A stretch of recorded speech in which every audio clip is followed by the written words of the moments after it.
How have you been affected by the credit crunch? Not at all, really. Well, it hasn't really affected me personally to that great an extent, to be honest. I mean, the only thing that's annoyed me really so far about it is that the interest rate on the student loan remains very high, but my savings account interest rate has nicely dropped with the national interest rate.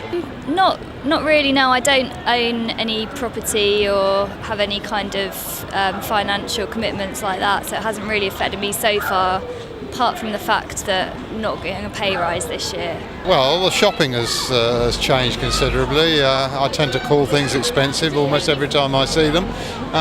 But personally, we're retired and our income so far has remained the same.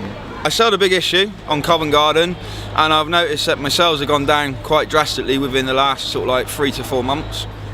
So, yeah. In a lot of ways, price of food, general bills going up, but also I'm a union branch secretary, dealing with people who are having to pick up the pieces day in, day out. I work for Greenwich Council. The council have just announced compulsory redundancies for the first time in 20 years. The effect is huge, and we're having to pick up the pieces and deal with those individuals who are facing that at the moment. How have you been affected by the credit crunch? Not in the slightest.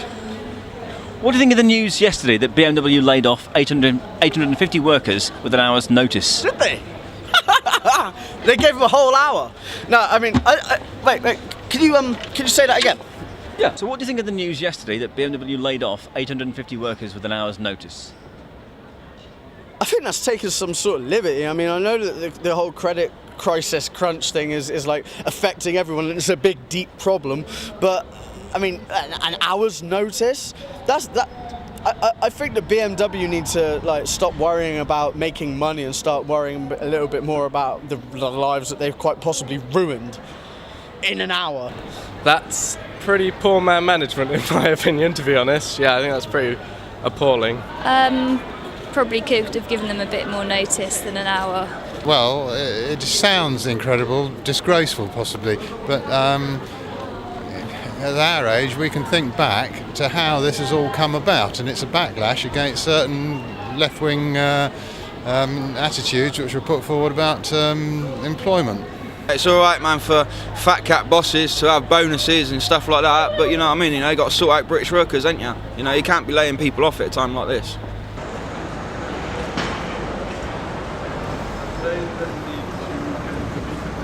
What it does emphasise is the need for us as trade unions to actually do something about it. I think rather than going and trying to argue that we can do the bosses a favour by perhaps working less hours or taking a pay cut is the wrong way to do it, as has been proved.